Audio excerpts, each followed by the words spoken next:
valideynlərə yaxşılıq, bir faydanı qeyd edək.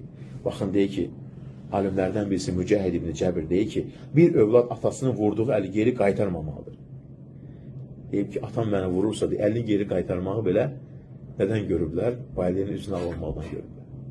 Biz nə qədər valideynlərin sözündən çıxırıq. Baxın, nə deyir? Kim valideynə sərt baxarsa, onun üzünə ağ olub deyir. Valideynə sərt baxmaq olmaz. Nəyə ki, sözünü qaytarmaq. Baxın, kim onları qəm və kədərə salarsa, onlara qarşı asi olmuş sayılar. Qəm kədərə salmaq necə olur?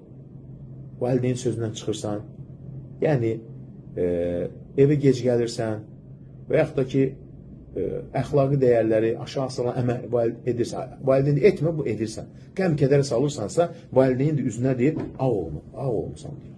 Bu da böyük günah. Baxın, nə deyir? Valideynlərə itaət, hörmət İslamın əsas prinsiplərindəndir. Övladın valideynlərin xoşuna gəlməyən bir hərəkət etməsi onların haqqına girmək deməkdir. Onlara qəm kədərə salmaq İslamda böyük günahlardandır. Valideynlərə hörmət edən insanın dünya və axirətdə uğur qazanacaqdır.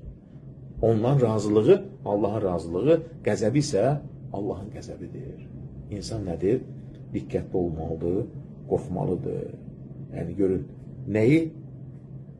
Alimlər valideynin üzünə ağ olmaqdan sahiblər.